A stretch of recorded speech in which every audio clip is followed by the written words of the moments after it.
So ngayon ay nais kong dumulog tayo sa mga salita ng Panginoon para bigyan ng daan ang mga salita ng Diyos na gusto kong i-share sa gabing ito.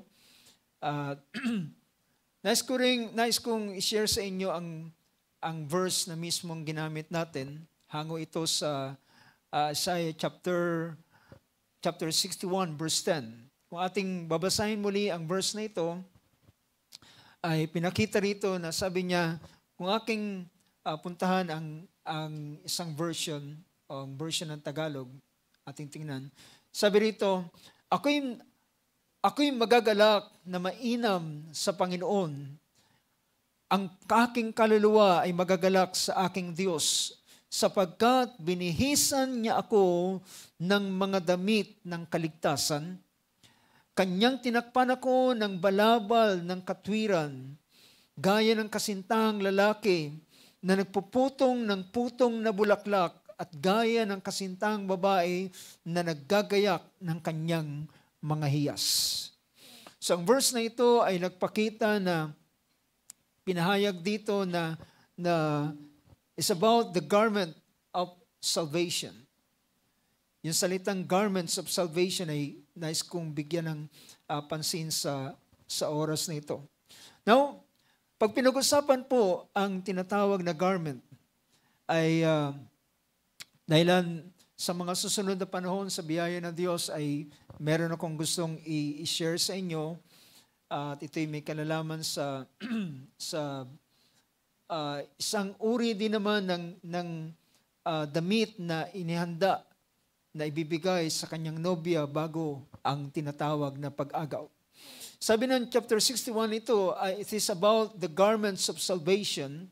Ginamit yan yung salitang garments of salvation. In fact, ang chapter 61 ng Book of Isaiah ay dito natin mababasa yung salitang kinote ng ating Panginoon doon sa Luke chapter 4 verse 18 na nang ibigay sa kanyang scroll ay nasumpungan niya isang bahagi ng aklat, bahagi ng sulat ni Isaias na nagsasabing, the Spirit of the Lord, yun ay nasa verse 1, the Spirit of the Lord God is upon me because the Lord has anointed me to bring good news to the afflicted. He has sent me to bind the brokenhearted, to proclaim liberty to the captives and freedom to prisoners, to proclaim the favorable year of the Lord and the day of vengeance of our God, to comfort all who mourn.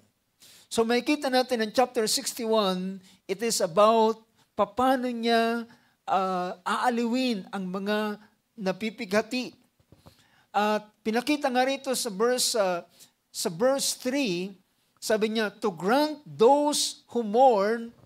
See, pinakita roon ng verse 3. Tingnan natin yung sa wikang Tagalog, ang verse 3 ay nagsasabi ng, at sila'y magtatayo ng isang, dito muna sa verse 3. Ang verse, sabi niya, upang iukol sila na nagsisitangis sa Sion, upang bigyan sila ng putong na bulaklak na kahalili ng mga abo. So pinapakita na usually mga kapatid, yung taong napipighati ay sila ay hinahapak nila ang kanilang damit, di ba? Hinahapak nila ang kanilang damit, naglalagay sila ng abo sa kanilang ulunan. Yun ay pagpapakita ng kanilang mourning. Nagpapakita ng kanilang kapigatian. Naalala niyo si Job, nang siya ay akunin sa kanyang maraming bagay, then hinapak niya ang kanyang damit at sinabi niya ang Panginoon, ang nagbigay, ang Panginoon ang kukuha, purihin ang pangalan ng Panginoon. At sabi niya, ngunit dito ay pinapakita yung pagbibigay ng kagalakan sa kanila na nagpipigati, sabi ng banal na sulatan. At sabi niya, upang iukol sila na nagsisitangi sa Siyon upang bigyan sila ng putong na bulaklak na kahalili ng mga abo, ng langis ng kagalakan na kahalili ng pagtangis. So yung ginamit doon yung salitang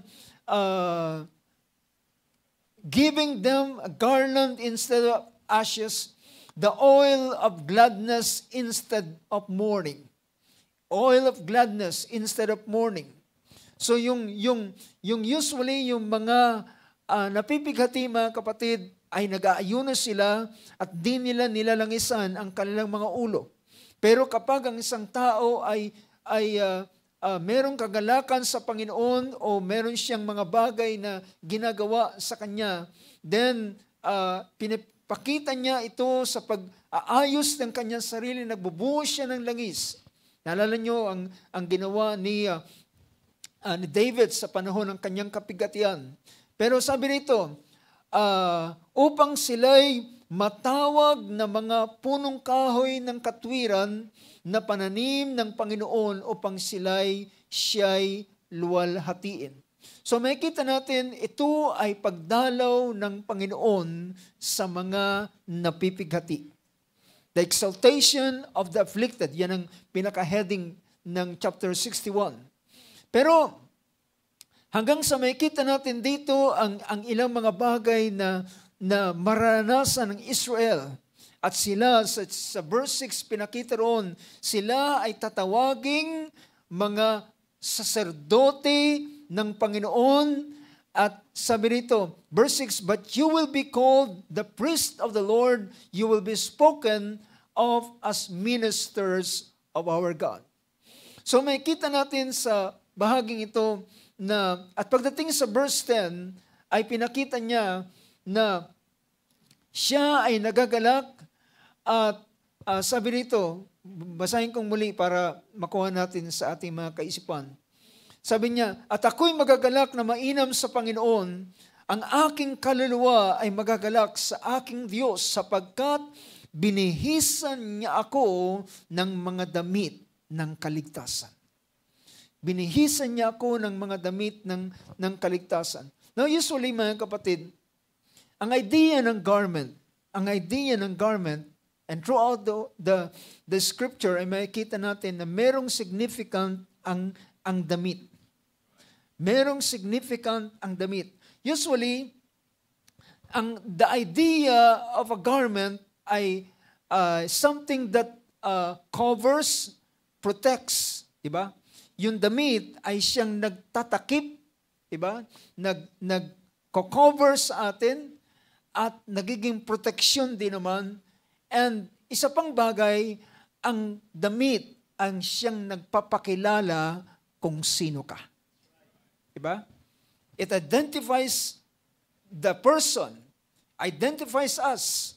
Nagpapakilala kung sino kung sino siya at kung ano ang kanyang kalalagayan. So sa panahon ng usually kapag sila ay nag-aayuno, kagaya sa panahon ni Jonas, ay yung hari ay hinubad niya yung kanyang robe. Hinubad niya yung kanyang damit hari. At nagsuot siya ng kayong magaspang. So yung garment ay nagpapakita ng kanyang, hindi lamang ng kanyang, nagpapakita rin ito ng kanyang katatayuan sa harapan ng Panginoon. Pinapakita niya kung ano yung kanyang inirepresent sa Panginoon. So yung pag-aayuno ay pagpapakita na iniiwanan niyang lahat ng comfort. Usually yung fine linen ay masarap itong isuot sa katawan. At usually sabi pa nga na sa fine linen kapag sinuot mo yan ay hindi ka papawisan.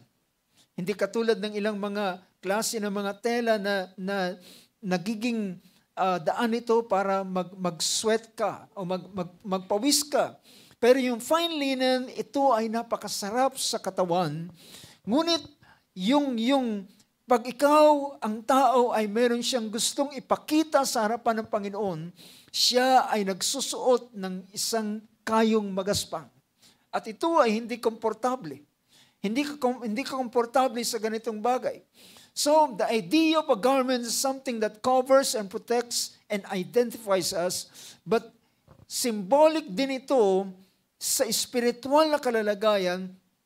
So, these garments are not just literal clothing, but rather symbolic, a representation of one's spiritual condition. So, ang damit pala ay pagpapakita rin ito ng isang katatayuang spiritual ng isang tao. Ang katatayuan ng tao, especially sa harapan ng Panginoon, ito ay nire-represent ng tinatawag na damit. So mababasa natin throughout the scripture. Alam niyo ba na merong suot na damit yung mga nanggaling sa tribulation? Di ba? Merong suot na damit, merong klase ng damit yung nobya na sasalubong sa nobyo. So makikita natin na meron silang damit na suot-suot. Samantalang yung tribulation saints ay nilabhan nila o nilinis nila, pinaputi nila ang kanilang damit sa pamamagitan ng dugo ng kordero. So meron silang bagay na pinagdaanan. So, ang garment, mga kapatid, ay nagpapakita ito talaga ng nagre-represent ng kalalagayan o kondisyon ng tao sa harapan ng Diyos. So, it identifies the person and one's spiritual condition. So, kahit man dito sa sekular na buhay, dito sa ibabaw ng mundo, ay ma-identify ninyo yung mga tao sa pamamagitan ng kanilang damit. Yung doktor, yung inhinyero na naka-hard hat, di ba? Yung sino pa man, ay makikita natin yung police, ay makikita natin na meron silang nire-represent at yun yung kanilang kalalagayan. Pero gusto kong puntahan natin ang isang bagay na pinakita ng banal na kasulatan.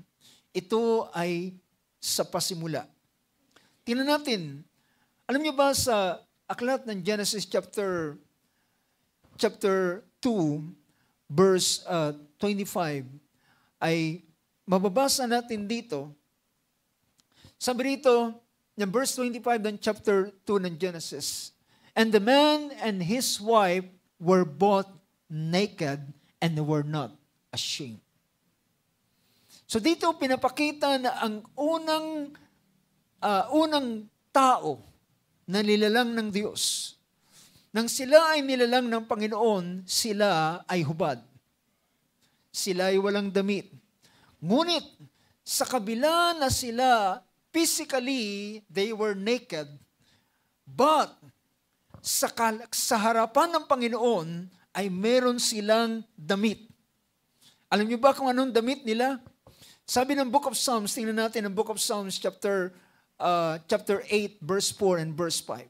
Tingnan natin ang 8 ng Book of Psalms. Sabi rito, sabi niya, "Ano ang tao upang iyong alalahanin siya? At ang anak ng tao upang iyong dalawin siya?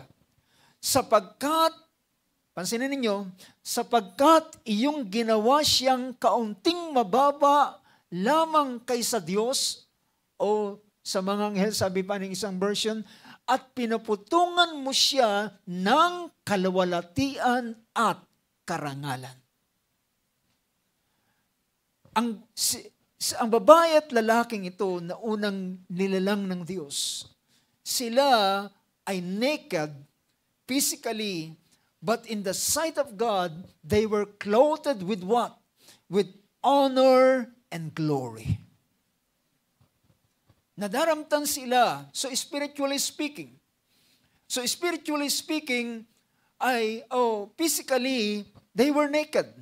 Wala silang saplot, wala silang damit, at hindi sila nahihiya sa isa't isa dahilan sila ay nasa panahon ng innocence o walang malay sa tinatawag na kasalanan. Pero bagamat sila ay hubad, pero sila'y nadaramtan ng kalawalatian at ng karangalan. With honor and glory. In fact, sabi pa ng banal na kasulatan, ay nagsasabi rito, so, at pinuputungan mo siya ng kalawalatian at karangalan at pinapagtaglay mo siya ng kapangyarihan sa mga gawa ng iyong mga kamay, iyong inilagay ang lahat ng mga bagay sa ilalim ng kanyang mga paa. Naked sila, wala silang anumang palamuti sa kanilang katawan, wala silang korona, pero sila ay may korona, meron silang tinatawag na authority sa lahat ng mga gawa ng Diyos. Inilagay ito sa ilalim ng kanilang kapangyarihan. So, ibig sabihin, ay pinapakita rito sa kabila na sila ay physically naked, pero sila ay nababalot ng kalawalatian ng Diyos. They were clothed with honor and glory. So makikita natin na ang damit na ating pinag-uusapan dito ay hindi literal na damit, kundi the spiritual one. Diba? Ang spiritual na damit ang ating binibigyan ng pansin. So sila ay meron silang tinawag dito na corona. Crowned him with glory and honor. You had given him dominion. See? So, makikita mo sila, ngayon ay ang tao ay kinakailangan niyang magdamit ng kung ano-ano at maglagay ng kung ano-ano sa kanilang katawan para ipakita na sila ay nasa authority, nasa kapangyarihan, pero noon mga kapatid, wala silang damit, sila'y hubad, ngunit sila ay nasasaplutan ng kalawalatian ng Diyos. The very garment that they have that time ay ang kalawalatian ng Panginoon, the glory of God, the glory of the Lord. But, nakita natin, yun yung kalalagay nila before the fall. Bago ang pagkahulog, bago ang pagkakasala. Pero, dumating ang panahon, sila ay ang babae ay tinukso at nagkasala at dinamayan ng lalaki ang kanyang asawa. At sabi ng sumunod na pangungusap dito sa verse, sa chapter 3, tingnan natin ang chapter 3 ng verse sa sumunod na pangungusap dito. Sabi dito, so, fast forward na tayo, naganap na ang pagkakasala, nahulog sa pagkakasala ang babae, natukso siya sa pandaraya ng serpente. At pagdating dito sa verse 8 o verse 7, then the eyes of both of them were opened, and they knew that they were naked. So it is because of the influence or the sin, yung kasalanan na nagawa nila, and they knew that they were naked, and they sewed fig leaves together and made them loin covering.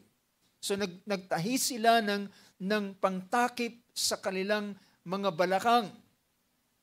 They heard the sound of the Lord God walking in the garden at the cool of the day, and the man and his wife hid themselves from the presence of the Lord God among the trees of the garden. So, sabi rito, at nang marinig nila ang tinig ng Panginoon na lumalakad sa gitna ng halamanan sa kalamigan ng araw, ay siya, ang lalaki at ang kanyang asawa, ay itinago nila ang kanilang sarili sa mga punong kahoy doon sa halamanan at sila'y tinawag ng Panginoon. Sabi niya, at sabi ng verse 9, then the Lord God called to the man and said to him, where are you? And he said, verse 10, and he said, I heard the sound of you in the garden, and I was afraid because I was naked, so I hid myself. Now, alam niyo ba mga kapatid, na sa panahong ito, ang realization niya ng pagiging hubad ay merong bagay na nawala sa kanila. Spiritually ay merong nahubad sa kanila. Ang nahubad sa kanila ay ano? Ang kalawalatian ng Diyos. Na dating suot-suot nila.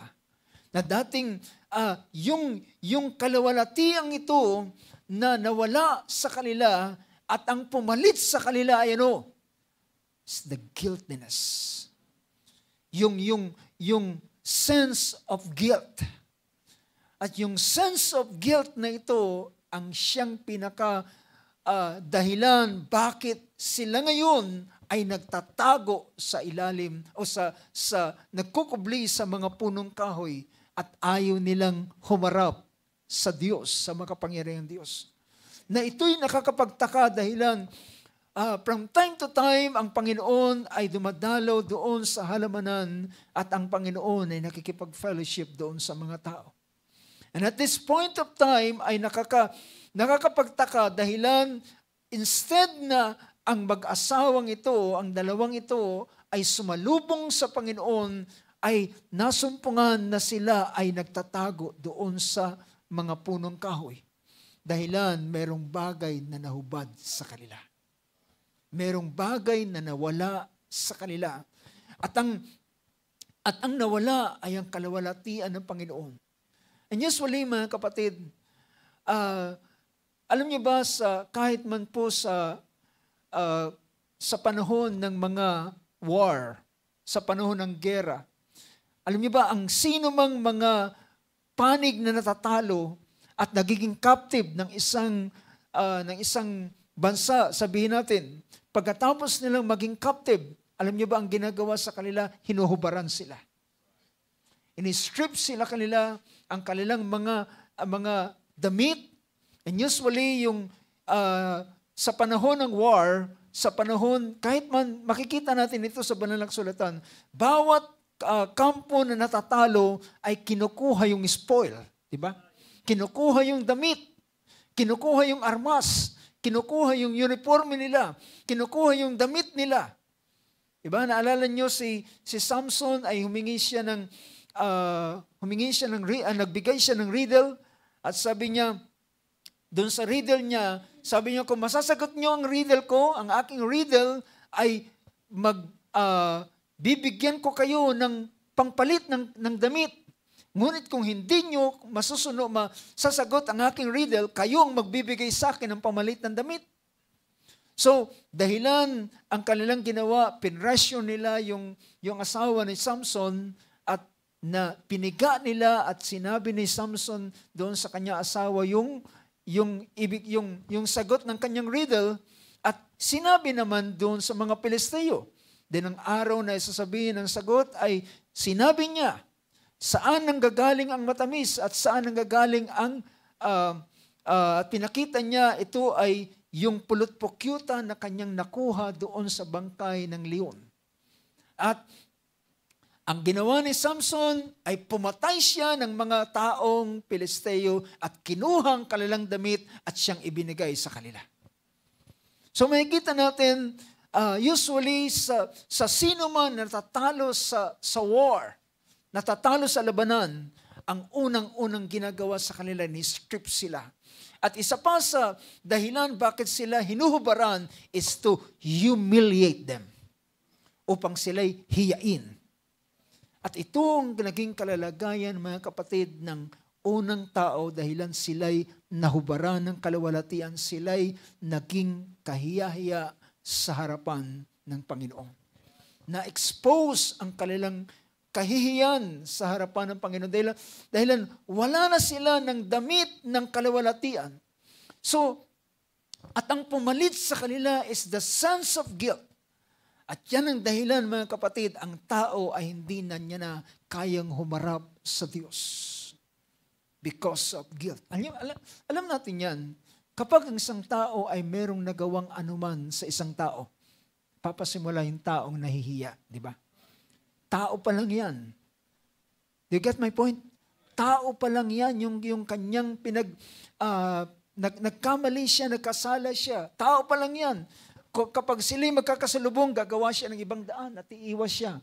Gaano pa kaya kapag ang tao ay harap sa Diyos? Nakita nyo? Yan ang dahilan ng si Isaias ay nang makita niya, ma-expose siya sa presensya ng Panginoon, siya'y sumigaw sa aba ko. Can you imagine, si Isaiah ay merong, sabihin natin, meron siya ay parang priesthood na pwede siyang pumasok doon sa templo. Pero sa ganitong pagkakataon, kanyang sinabi sa aba ko sapagkat ako'y nangungusap na merong maraming labi at nananaan sa gitna ng mga may maruming labi. So, pinapakita ko mga kapatid, ang unang lalaki at babae, they were stripped with honor and glory, of God's honor and glory. At sila ay nahubaran. Oo, dati na silang hubad physically, pero hinubad sa kanila, naalis sa kanila yung kaluwalhatian at karangalan. At sila ngayon ay naging ordinaryong mga nilalang nakagaya na lamang ng mga hayop na mamaya may mababasa tayong verse diyan na nagpapakita ng ilang mga bagay. Now, tuloy natin. Pero makikita natin after the fall, after God yung declared the curse para dun sa serpent, una yung sa serpent, then sa babae, and then kay Adam, dun sa lupa. At sabi ng verse 20 ng Genesis chapter 3. Genesis chapter 3 verse 20. Now the man called his wife's name Eve because she was the mother of all the living. Verse 21. At sabi dito, at ginawa ng Panginoong Diyos si Adam at ang kanyang asawa ng mga kasuotang balak at sila'y dinamitan. So, sila ay dinamitan ng Panginoon. And the Lord God made garments of skin for Adam and his wife and clothed them. Pero mga kapatid, alam niyo ba, ang damit na ito ay damit na ang kanyang pag-a-identify sa kanya, siya ay isang bilanggo. Siya ay isang slave. Alam niyo kung bakit? Papansinin ninyo, kahit man sa panahon, kahit sa panahon natin, mga kapatid, yung kalalagayan ng tao, yung damit na suot niya, ay nagpapakilala kung ano ang kanyang kalalagayan. Tingnan niyo yung mga preso. Nakasuot sila dati, kilalang kilala yung kulay orange. At pag sila ay tumalikod, makikita mo dun sa likod, inmates. Sa ibang bansa, meron silang mga damit na stripe. Diba? Stripe. Nakikita yung stripe. Ibig sabihin, sa ibang lugar, I think somewhere, hindi ko malala kung Germany or sa ibang bansa sa Amerika, ay merong stripe na minsan ay kulay gray and white. Ang minsan naman ay kulay red and white. Ito'y para malayo pa lang ay makita na siya, ma-identify na ang taong ito ay prisoner. Ang taong yan ay prisoner. So, ang kalalagayan ngayon ng tao, sila'y dinamitan, pero ang damit na idinamit sa kanila ay mababang kalalagayan. Ito'y damit ng hayop. Just to identify them na kinakailangan silang laging maghandog ng hayop para sila'y tanggapin ng Panginoon. At sila ay, tingnan niyo ang aklat ng Ecclesiastes chapter 3, verse 19. pinakita pinakita rito ni Solomon. Tingnan natin in chapter 3 ng Ecclesiastes 3:19. Ang verse na yan ay nagpapakita ng kalalagayan ng tao at ng hayop is almost alike. 3:19, for the fate of the sons of men and the fate of beasts is the same. As one dies, so dies the other. Indeed, they all had the same breath, and there is no advantage for man over beast, for all is vanity. So pinapakita niya ngayon ang kalalagayan ng tao ay nasa mababang kalalagayan. Sila ngayon ay mamamatay na kagaya ng hayop. Sabi ng Panginoon kay Adam, sabi niya, sa pawis ng iyong mukha ikaw ay kakain hanggang sa ikaw ay bumalik sa alabok dahilan diyan ka kinuha. So, at ang kamatayan ay pumasok at lahat ng tao lahat ay nakakaranas ng kamatayan at pinakita ni Solomon. Tingnan nga natin sa wikang Tagalog. Sabi niya, sapagkat ang nangyayari sa mga anak ng tao ay nangyayari sa mga hayop. Sa makatwid bagay, isang bagay ang nangyayari sa kanila kung paanong namamatay ang hayop, gayon namamatay ang tao. So ang damit ngayon ng tao ay napakababa. Ito'y nag-identify ang katawan, ang tao ay laman, at ang tao ay mamamatay. So, at kinakailangan niya, so hindi na siya ngayon, siya ay nilalang ng Diyos sa wangis at larawan niya. Sinasaplutan siya ng karangalan at kalawalatian, pero sa panahon ngayon, siya ay nasa mababang kalalagayan. At siya, ang kalalagayan niya ay slave. Bakit siya naging slave? Ang sabi ng Panginoon, sino mang gumagawa ng kasalanan ay alipin ng kasalanan. John chapter 8 verse 34. Sino mang gumagawa ng kasalanan ay alipin ng kasalanan. So ngayon, para siyang isang prisoner. Yung garment na meron siya, yung damit na nasuot-suot niya. And you know mga kapatid, ang prisoner ay mananatiling prisoner at kung siya ay nakatalaga o siya ay hinatulan ng kamatayan, hindi siya makakalabas doon hanggang sa kanyang harapin ng kanyang kamatayan. At ganun. At alam niyo ba na ganun ang kalalagayan ng tao? They were slave. At sila ang kanilang direksyon ay papunta sa kamatayan. To perish. So, sa ganitong bagay, so makita na natin na nang sila'y damtan ng Panginoon, it identifies them kung sino sila. Na-identify kung ano ang kanilang kalalagayan sa harapan ng Panginoon. Tingnan niyo kahit man sa Jeremiah chapter 52, merong isang hari doon na ginawang bihag sa Babylonia.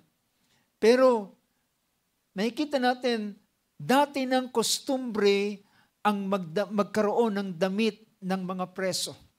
Chapter 52 verse 32 and 33. Jeremiah 52:33. Sabi riyan. Tama. At siya'y nagsalitang may kagandahang loob sa kanya at inilagay ang kanyang luklukan na lalong mataas kaysa sa luklukan ng mga hari na kasama niya sa Babylonia. Isang hari na bumangon sa lugar ng Babylonia, ito'y mga inapo ni Nebuchadnezzar, at siya ay lumaban sa pamunuan ito, pero siya ay nagdeklara at ito'y naging daan upang matupad ang propesiya ni Jeremiah. At sabi ng sumunod na verse 3, at kanyang binago ang kanyang mga damit ng pagkabihag. Sa wikang Ingles, verse Tingnan natin ang verse 33. Tingnan natin sa mga English. So Jehoiakim changed his prison clothes. So noon pa man ay meron na silang mga damit ng isang bilanggo para ma-identify na sila'y belong sa ganitong bagay. So makikita natin, ito ang kalalagayan ng tao. They were dressed, sila ay dinamintan at ang damit na nakadamit sa kanila, hallelujah, ay damit ng isang slave. At isa pa na dala-dala ng isang tao mula sa kanilang pagkasilang ay mga kapatid, kapag sila ay makakaharap sa presensya ng Panginoon, sila ay merong guilt. May sense of guilt. At ang sense of guilt na ito ay naroon sa tao na hindi naaalis at nawawala. Kahit ang tao ay maghandog at maghain sa Panginoon, then ang tao ay babalik at babalik pa rin sa kasalanan sapagkat siya alipin ng kasalanan. So kung ating titingnan ng ganitong kalalagayan, well, praise God. Alam niyo ba, ang isang talata sa Banal na Kasulatan ay nagpapakita ng ganito. Now, tingnan ninyo ang aklat ng Revelation. Tingnan ninyo ang Book of Revelation chapter 3 verse 17. Ito'y patungkol sa iglesia ng Laodicea. At ang iglesia ng Laodicea, bagamat sila ay mayaman, ano sabi diyan sa verse 17? Sapagkat sinasabi mo na ako'y mayaman at nagkamit ng kayamanan at hindi ako nangangailangan ng anuman. So ganyan ang kalalagayan ng iglesia ng Laodicea at ganyan kalalagayan ng tao sa ating panahon. Sa kabila na sila ay mayaman, nagkamit ng kayamanan, at hindi sila nangangailangan ng anuman, ngunit hindi nila alam na meron silang wala sa kanila. At hindi mo nalalamang ikaw ang aba, ang maralita, at dukha, at bulag, at hubad. Wala sila ng damit na hinahanap na kinakailangan nilang iharap sa Panginoon. Sila ay hubad sa harapan ng Diyos. Mayaman sila, may damit sila na napakaganda. Sabi pa nga, kapag sa isang mayaman ay isang tindig lang nila ang isang babae mula sa kanilang ulo, mga alahas na nakapalumuti sa kanila, sa bag na kanilang bit-bit, hanggang sa damit, hanggang sa sapatos, pwedeng nagkakahalaga ng ilang milyon yung isang tindig lamang nila. Pero mga kapatid, sa kabila na sila ay mayaman, nagkamit ng kayamanan, pero sa harapan ng Diyos, sila ay hubad. Wala silang damit. At yung damit na ipinipresenta nila ay kagaya ng isang basahan sa harapan ng Panginoon. Sabi ng Book of Luke chapter 12 verse 21. Ang sabi riyan, Luke 12:21, so is the man who stores up treasure for himself is not rich toward God.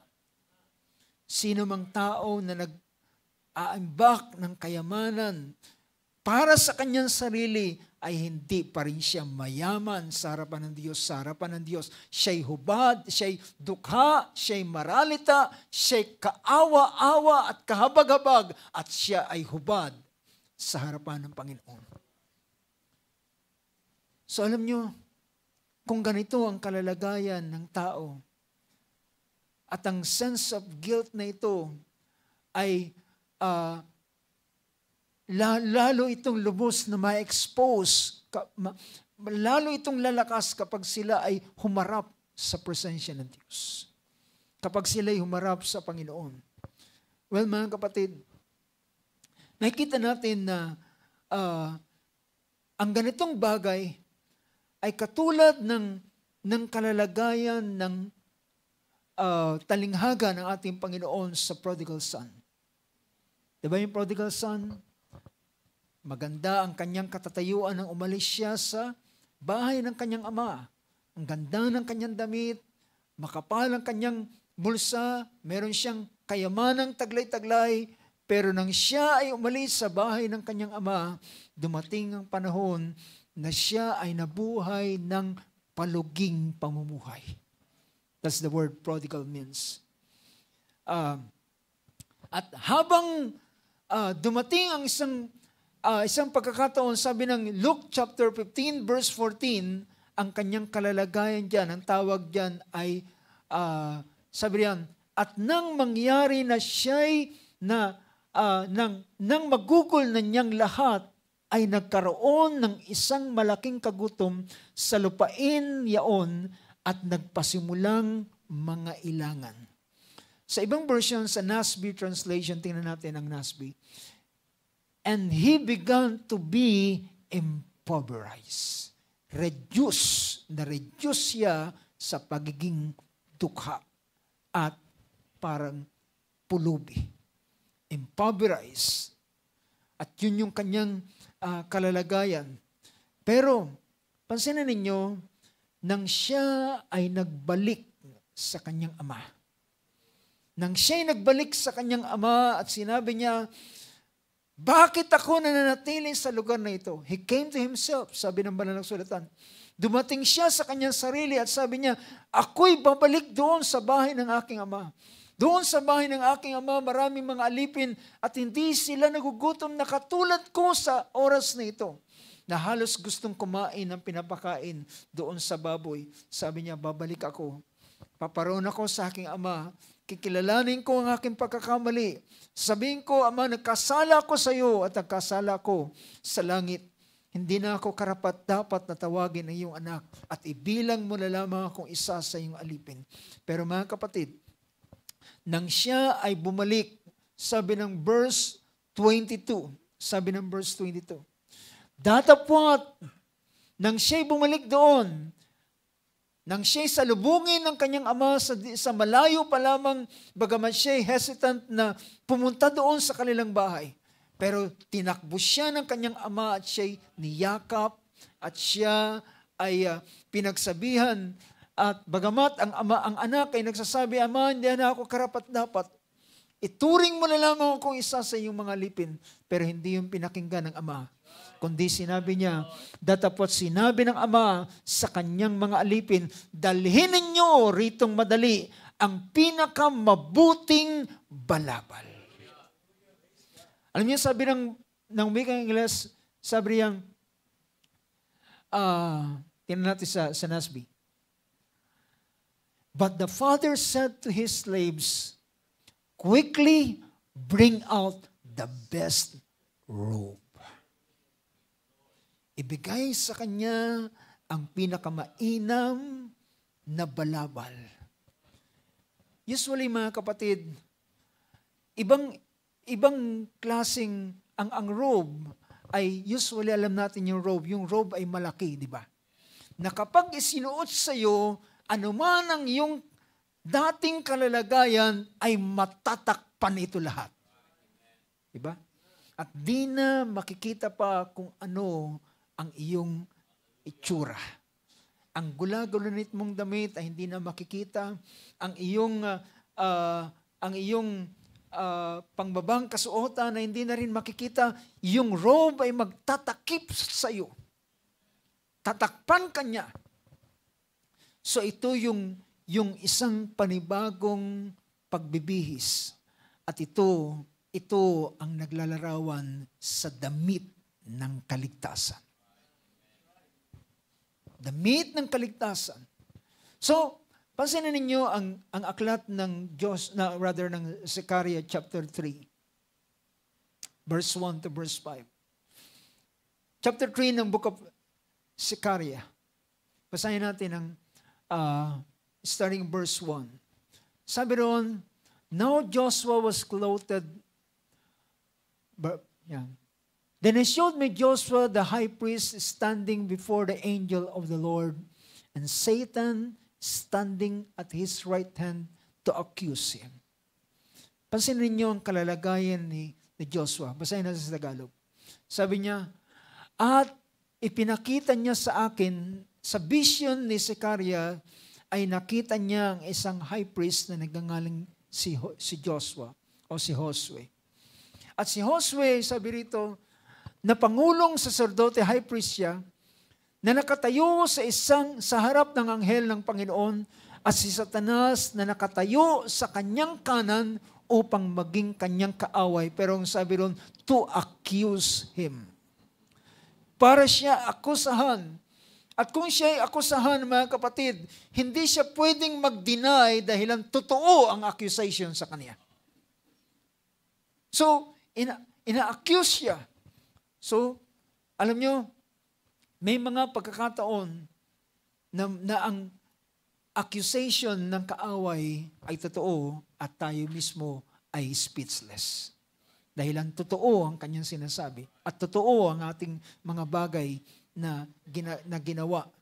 So sabi rito, upang siya ay i-accuse, verse 2, at sinabi ng Panginoon kay Satanas, sawayin kanawa ng Panginoon o Satanas, o ang Panginoon na pumili ng Jerusalem. Ito ang pinakamaganda, mga kapatid. Para sa kanyang pinili at sa kanyang hinirang, siya ay merong provision para sa kanila. At sabi ng verse na yan, at sabi niya, o Satanas, o ang Panginoon na pumili sa Jerusalem, ay sumaway nawa sa iyo.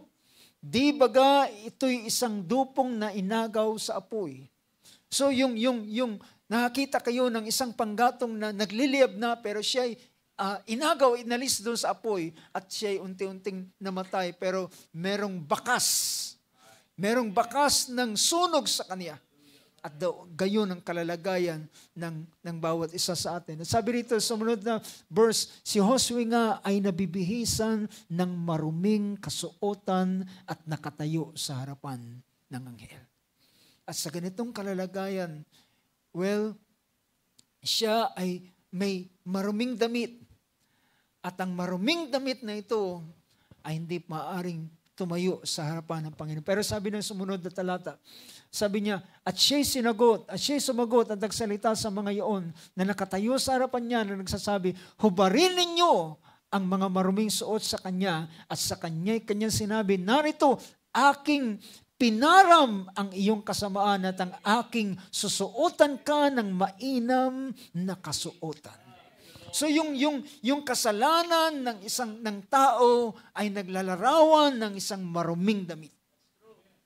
Yung kasalanan ng tao ay naglalarawan ng isang maruming damit sa kanya. At sabi niya, inalis ko aking pinaram ang iyong kasamaan at aking susuotan ka ng isang mainam na kasuotan. Tingnan nga natin sa wikang Ingles. Sabi riyan, sa Nasby, sabi niya, see, I have taken your iniquity away from you and will clothe you with festal robes.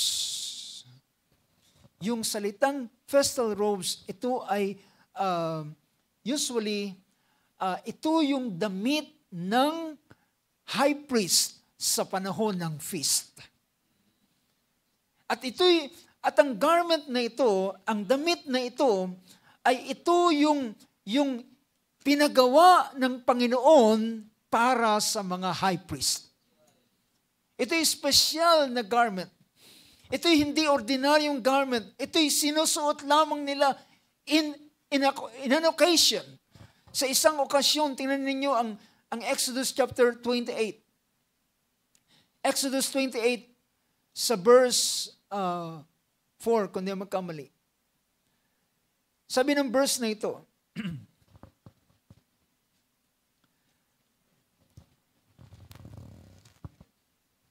chapter 8. So dito in-identify yung klase ng garment. Sabi niya, these are the garments which they shall make a breastplate and an ephod and a robe and a tunic of checkered work, a turban and sash, and they shall make what? Ano yan? Holy garments. Holy garments for Aaron, your brother, and his sons, that he may minister as priest to me. Upang sila ay makapaglingkod sa akin. Upang sila ay makagawa ng gawain ng priest and high priest sa aking harapan. Ibig sabihin, tatanggapin sila ng Panginoon provided na susuot nila ang kasuotang ito na ipinagawa ng Panginoon para sa kanila. And this is called the festal robes. Ito yung damit na isinusuot. Hindi ito ordinaryong damit. Ito ay espesyal na damit sa tuwing na lamang na sila'y maglilingkod sa Panginoon. At ang damit na ito ay iiwanan nila doon sa isang dako at di nila ito pangkaraniwang sinusuot. Ito'y para lamang dedicated ito. It is a holy garment, dedicated ito para sa Panginoon, that He may minister as priest to me, at sila ay tatanggapin ng Panginoon. At alam niyo pa, ang isa pang pinapakita ng garment na ito. Verse 40. For Aaron's sons, you shall make tunics. Usually, naalala niyo yung last Wednesday, yung tunics. Yung tunics ay yung isang damit na mahaba hanggang sa baba. And your sons shall make tunics, and you shall also make sashes, yung turbante, sashes for them, and you shall make cups for them. For what? For glory. Tuloy natin yun. Sabi niya, and you shall make cups for them for glory and for beauty. Para sa kalawalatian at para sa kagandahan. Sa tuwinang sila'y maglilingkod sa Panginoon, makikita ito, ang Diyos, para sa harapan ng Panginoon ito ay kanilang kalawalatian at kanilang kagandahan. So mga kapatid, kung titingnan natin at babalikan natin yung kay Joshua, siya ay binihisan at dinamtan ng festal robes. Balikan natin yung Zechariah, sabi niya, and will clothe you with festal robes. And verse 5, then I said, let them put a clean turban on his head. So they put a clean turban on his head and clothed him with garments while the angel of the Lord was standing by. At sa oras na yun, mga kapatid, nang siya'y binihisan na, wala nang, di na pwedeng mag-accuse ang kaaway sa kanya sapagkat inalis na ang maraming damit. Paano mo pa i-accuse ang isang tao na nilinis na at wala nang patik, wala nang mansa na makikita ka sa kanya, kundi siya ay malinis na nakatayo sa harapan ng Panginoon.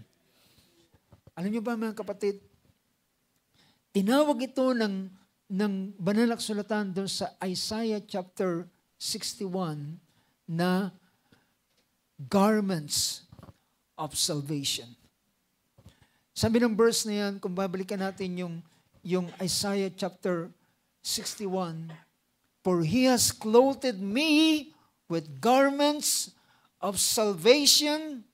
He has wrapped me with robe of righteousness. Robe of righteousness. Alam niyo mga kapatid, ang isang bahagi, pinakita ko na kanina, bakit ang tao ay hindi makaharap sa Panginoon. It is because of the sense of guilt. Can you imagine mga kapatid, sa araw ng pagdating ng Panginoon, merong isang verse na sinabi ng banal na kasulatan na naalala ko si Peter. Sabi ni Peter, kung ang matuwid ay bahagyanang maligtas. Paano pa ang isang makasalanan, paano siya haharap sa Panginoon? Kung isang tao, isang mananampalataya, na sila ay nilinis ng Panginoon at may mga pagkakataon sila ay nagkakamali, sila ay lumalapit sa Diyos at sila ay nasa-sense nila ang guiltiness na ito o yung conviction ng Holy Spirit sa kanila. At magiging daan ito para sila ay lumapit sa harapan ng Panginoon. Then, ano ang kalalagayan ng isang makasalanan kapag sila'y haharap sa Diyos? Hindi lamang sa Diyos, kundi sa galit ng Diyos. And that's the reason, mga kapatid, sa araw na yun, sasabihin ng mga tao, bundok, bato, tabunan nyo kami. Itago nyo kami sa galit ng Kordero, sapagkat dumating ang kanyang dakilang kagalitan. Now, kung sa panahong ito ay ang Diyos ay hindi pa ine-express ang kanyang wrath o kanyang galit, ay ang tao ay halos ayaw nilang lumapit sa Panginoon. Merong parang nagtataboy sa kanila dahilan sa presensya, dahilan sa kabanalan ng Panginoon. Diba? Pero mga kapatid, sabi ng banal na kasulatan sa aklat ng Hebrews chapter 9,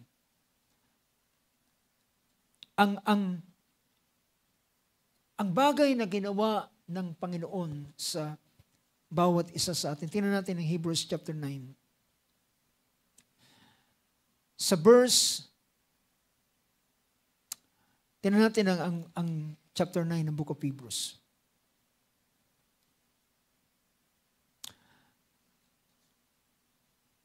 Praise God.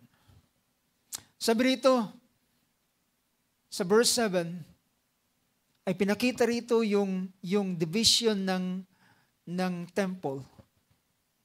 At sabi niya, but into the second, verse 7, but into the second, only the high priest enters once a year, not without taking blood, which he offers for himself and for the sins of the people committed in ignorance. The Holy Spirit signifying this, that the way into the holy place has not yet been disclosed. So yung daan papunta sa kabanal-banalan habang yung templo ay nakatayo pa, sabi niya, ay hindi pa nabubuksan ang daan papunta sa kabanal-banalan.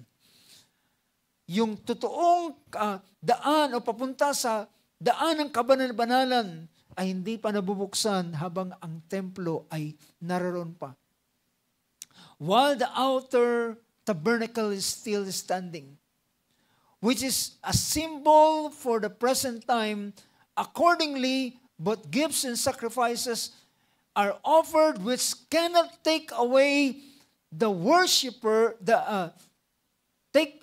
cannot make the worshiper perfect in conscience. Yung conscience ng isang tao ay naroon yung tinatawag na sense of guilt, na hindi kailanman kayang alisin ng dugo ng hayop. Hindi kayang alisin ng dugo ng mga dumalagang baka, at kahit gaano karaming dugo pa ang ibuhos, ay hindi magiging sapat para linisin ang budhi ng isang tao. Since, sabi rito, but verse 11, basahin natin sa Tagalog, sabi niya, ngunit pagdating ni Kristo na dakilang saserdote ng mabubuting bagay na darating sa pamamagitan ng lalong malaki at lalong sakdal na tabernakulo na hindi gawa ng kamay sa makatwid bagay, hindi sa paglalang na ito. Next verse. Sabi niya, hindi sa pamamagitan ng dugo ng mga kambing, ng bulong baka, kundi sa pamamagitan ng kanyang sariling dugo ay pumasok na minsan at magpakailanman sa dakong banal at kinamtan ang walang hanggang katubusan. Kanyang kinamtan. Yung dugong ito ay hindi lamang, usually yung dugo ng hayop ay para sa kasalanan na gawa nila sa buong taon. Yun ang ipapatawad. Pero ang dugo ng ating Panginoon ay nakamtan niya ang eternal redemption. Ang kapatawaran sa magpawalang hanggan, sabi ng Banal na Kasulatan. It's eternal redemption. Ito ay hindi lamang basta kapatawaran, kundi katubusan, pagbabalik. Pagpapanumbalik sa Diyos.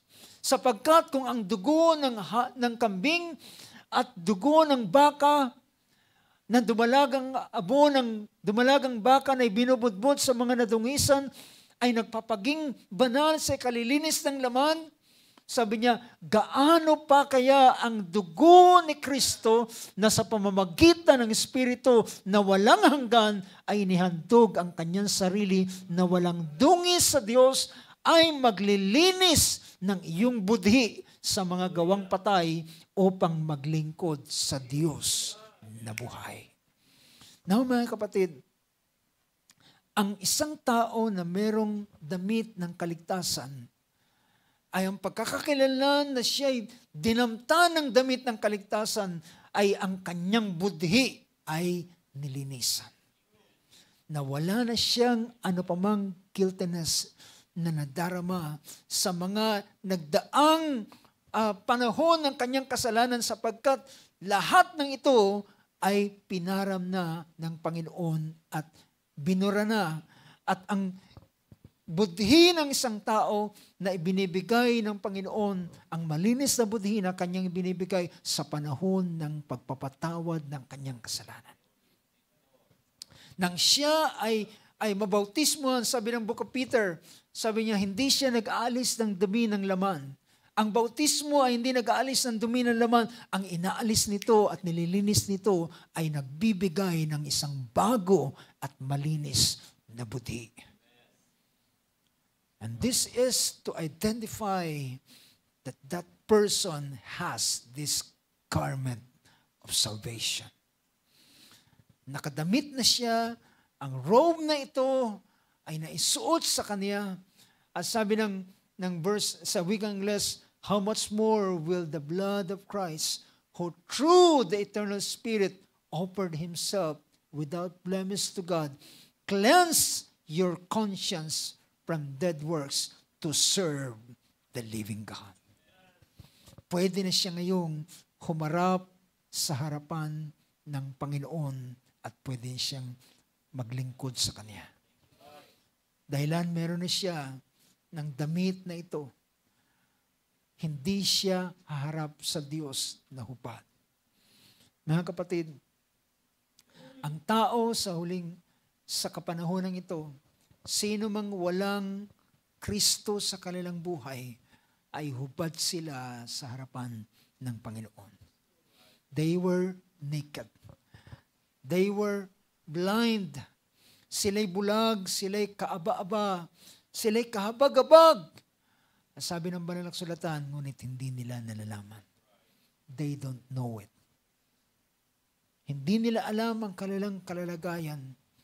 Dahilan, natatakpan ang kanilang kaisipan, binubulag ang kanilang pag-iisip ng mga bagay ng mundong ito.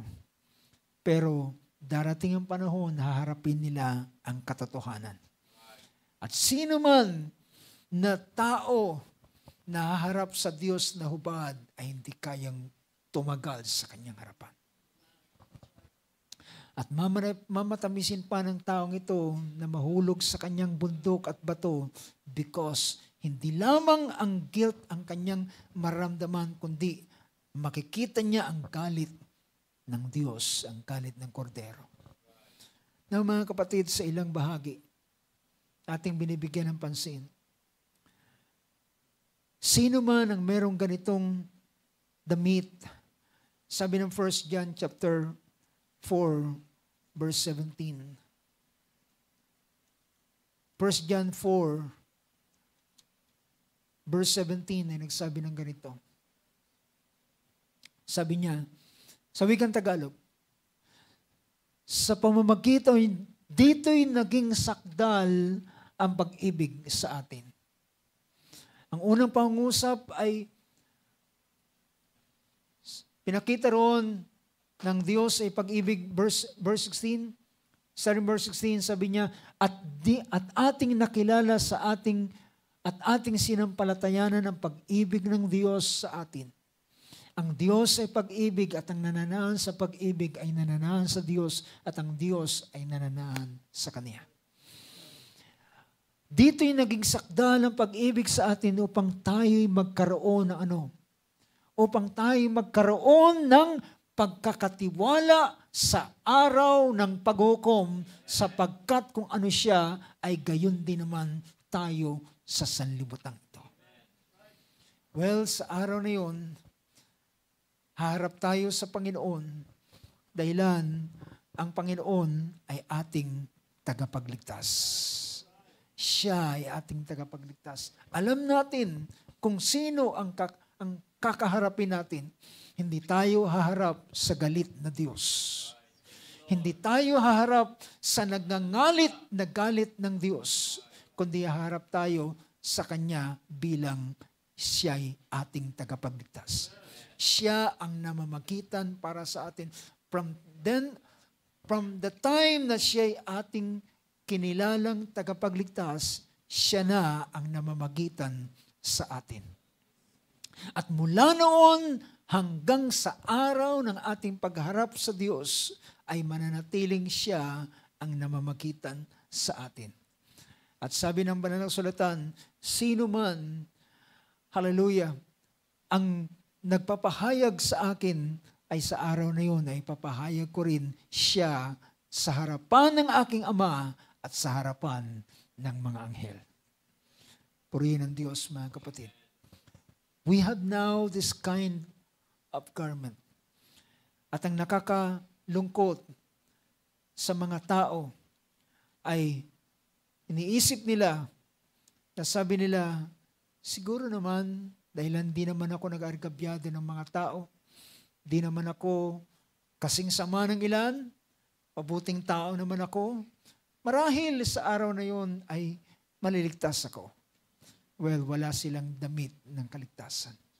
Pero kung ikaw ay taglay-taglay mo, ang damit na ito, dahilan ang damit na ito, ay hindi ito ang iyong sariling gawa, ito'y gawa ng Panginoon. Ito'y kanyang katwiran na kanyang ginawa, at ito ay idinamit sa iyo. Ito yung idinamit sa iyo. Yung garment of salvation, ito'y tinawag na robe of righteousness.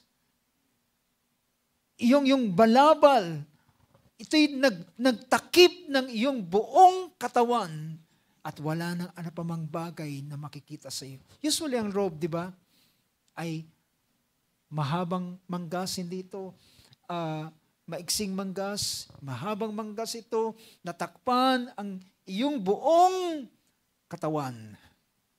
Praise God. Ang tao nang sila ay gumawa ng damit, tinawag yun na loin. Sa loin lamang nila, sa kanilang balakang lamang. Pero ang ginawa ng Panginoon ay robe of righteousness. Praise God. Purihin ang Panginoon. Palakpakan natin ating Panginoon sa oras ito. Tayo tumayo, mga kapatid. Hallelujah. Salamat sa damit na kanyang binigay sa atin upang tayo ay hindi humarap sa araw na yun. Ang iglesia ng Laodicea ay nasa kaniyang pagmamalaki. Sila'y mayaman. Sila'y nagkamit ng kayamanan. Kaya nilang sabihin, wala kaming kailangan.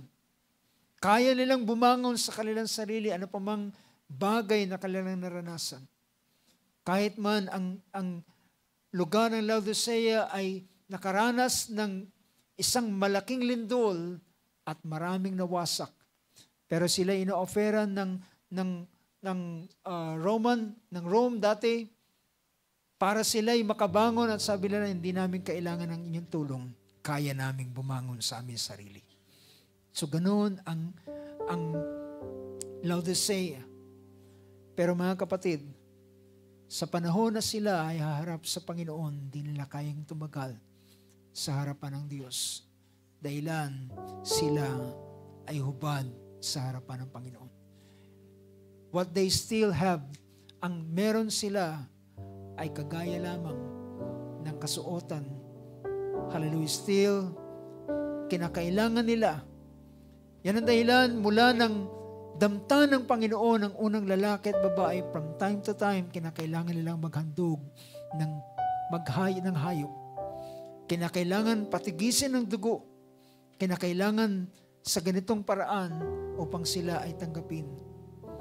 At gayon ang dahilan kung bakit si Abel ay tinanggap ng Panginoon ang kanyang handog at ng kanyang hain. Praise be to the name of Jesus. Hallelujah. Praise God. Habang ating inaawit na, I know I am the bride that you're returning for, dressed in garments white and wrinkle-free. Amen. Hallelujah. Yes, amen. Dressed in garments white and wrinkle-free. Ang damit na yan ay hindi ang ating sariling pagsusumikap. Ang damit na yan ay ang kanyang katwiran na inimpute sa atin. Ang kanyang katwiran, ang ating pananampalataya sa ating Panginoong Hesus ay pinalitan niya ng damit ng kaligtasan. Itinraid natin ang ating pananampalataya at ibinigay niya sa atin ang damit ng pagkaligtas at tinawag na balabal o robe of righteousness. Habang ating inaawit ang isang awit, at ang damit na yan ang siyang naghatid sa atin upang lahat ng dating guiltiness na meron sa puso ng isang tao ay lubos na maglaho at siya ay magkaroon ng isang mainam na katatayuan sa harapan ng Panginoon. Ang kanyang budhi ay hinugasan sa pamamagitan ng dugo ng kordero ng Diyos. Uwitin natin isang awit bago tayo manalangin. A pure heart, that's what I long for. Hallelujah. A heart that follows hard after thee. Wonderful name of Jesus. Alala kong sabi ni Apostol Pablo, ang bawat isang mga mananampalataya ay merong kakayanan na itaas ang kanilang mga kamay na walang anumang hatol sa kanilang mga puso. Dahilan sila ay pinagkalooban ng isang malinis na budhi. Walang ano pamang bagay na sa kanila ay hallelujah. Praise God. Bagamat nariyan ang accuser, ang kaaway, si Satanas ay pwedeng mag-accuse sa bawat isa sa atin. Ngunit salamat. Hallelujah. Ang kanyang pagpapatawad, ang kanyang paglilinis, ang kanyang paghuhugas ay hindi nag-iwan ng anumang mansa o batik sa bawat isa sa atin. At tayo diniklara sa harapan ng Panginoon na inaring ganap at karapat-dapat na humarap sa Kanya. Hallelujah. Blessed be the name of Jesus. Hallelujah. At kung sakali man na tayo magkulang at magkamali, ang dugo ng Panginoon ay nariyan upang sa atin ay patuloy na maglinis at maghugas upang ang damit na yan ay manatiling maputi at malinis. Hallelujah. Sa pamamagitan ng dugo ng ating Panginoon. Hallelujah. Tayo dumulog sa panalangin. Aming Diyos na dakila, sa gabing ito nagpapasalamat kami, Panginoon, sapagkat dinamtan mo kami ng damit ng kaligtasan. Ang bawat isa sa amin, Lord God, ay nagtataglay ng damit na ito. At ito ay, hallelujah, spiritually, Lord, ay aming suot-suot sa iyong harapan. At yan ang dahilan bakit kami ay nakakalapit sa iyo. Bakit kami ay nakakatayo sa iyong presensya, Panginoon. Bakit pwede naming itaas ang aming mga kamay at magpuri sa iyo. Bakit pari kaming lumapit sa kabanal-banal ng dako. Hallelujah, dahilan sinuotan mo kami ng damit ng kaligtasan, ng hallelujah, ng balabal ng katwiran, Panginoon. At iyo kaming inaanyayahan upang pumaroon sa iyong presensya. At kami, O Lord God, kagaya ng sinabi ni Apostol Pablo sa Book of Hebrews chapter 10, kami ay pwedeng lumapit sa iyo. Hallelujah, na merong malinis na budhi sa iyong presensya, Panginoon, ay pwede naming dalhin ang aming sarili. At kami ay dumulog sa iyong luklukan. At kami ay iyong tatanggapin, Panginoon, dahilan kami ay kagaya ng mga saserdote na binihisan ng damit upang para sa kanyang karangalan at kaluwalhatian at kanyang kagandahan, at upang kami ay makapaglingkod sa iyong harapan. Lord, salamat, Panginoon Diyos. Hallelujah. Alam namin ang ganitong pribilehiyo ay binigay mo, hallelujah, sa iilan, Panginoon, na iyong pinagkalooban ng damit na ito na kumilala sa aming Panginoong Hesus bilang tagapagligtas, bilang Panginoon, bilang kanyang mananubos, at bilang, hallelujah, advocate na siyang mamamagitan para sa amin sa mga panahon na kami ay nagkakamali, sa mga panahon na kami nagkakasala, sa panahon na kami, O Diyos, hallelujah, nakakaramdam ng guilt, Lord God, ng conviction.